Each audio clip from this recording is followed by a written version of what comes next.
जिको लाड़काने जी गाना मौसम खाना बसी जहां गंदो एड़ा कम जेकी तो कौन किया जने वादा कया उन पूरा कौन कया सच्चो सुठो ही नौजवाना सच्चो सुठो ही नौजवाना सच्चो सुठो ही नौजवाना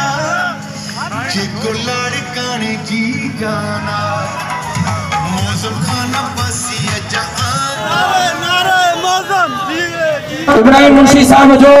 इनकलाबी शेर है केंजी थी हित जात विकामे केंजी थी हित दात विकामे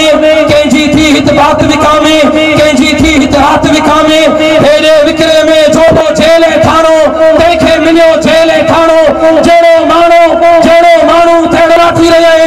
एमपीए लाड़काना शेर लाड़काना सरदार जनाब मौसम अली खान अब्बासी साहब जिंदाबाद के जस्ट चवां तो इतने स्टेज पे वेठल असांजा कायदीन उन्हनि के भी मां जस्ट चवां तो इतने तकरीबन गालियूं सब थियूं सही अजोको मकसद जेको असांजो गॾु थियण जो आहे वो मकसद लाड़काने में जेका 14 साल खां पीपल्स पार्टी की हुकूमत आ असांजा दोस्त जेके पीपल्स पार्टी जा आहिनि उहे हिन हुकूमत में वेठे हिकिड़ी फ़िरौनियत जो शिकार थी विया आहिनि हो सम्झनि था त माण्हू कुझु बि न आहिनि इहो ई मुफ़ाद जो टोलो आहे पर मां उन्हनि खे ॿुधाइणु चाहियां थो त 2018-19 में लाड़काने जी अवाम सुजागी जो फ़ैसिलो कयो ईंदड़ वक़्त में भी इंशाअल्लाह सॼे लाड़काने ज़िले में लाड़काने अवामी इतिहाद जा उम्मीदवार कामयाब थींदा इंशाअल्लाह सॼे ज़िले में हिननि जी तदावेड़ थी लाड़कानो शहीद अवाम शहीद अवाम कायदे अवाम शहीद जुल्फ़िकार अली भुट्टो जो शहर हो शहीद मोहतरमा बेनज़ीर भुट्टो जो शहर हो हाणे तूं जेको पंहिंजी सियासत आ पंहिंजी जेका सोच आ उहा हिन ज़रदारी टोले सां गॾु असांजी मैडम साहबा जी सोच सां गॾु तूं हलंदे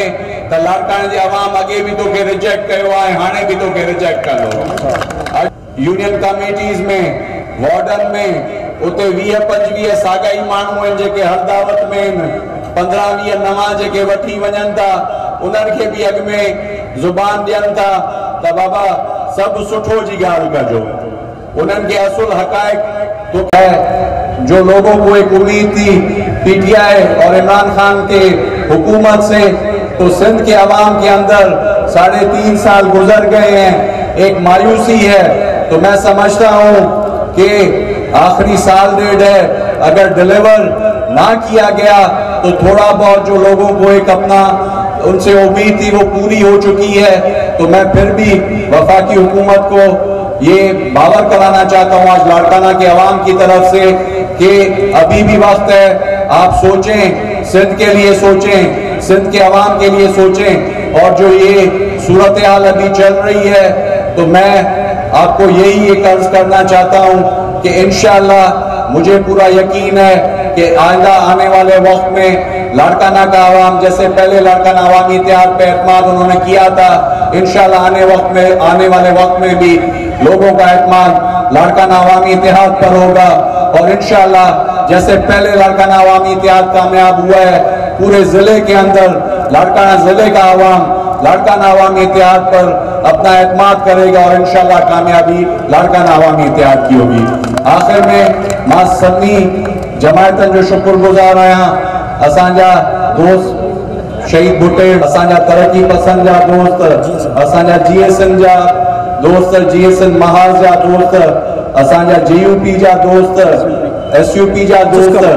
जसकम जा दोस्त असांजा पंहिंजा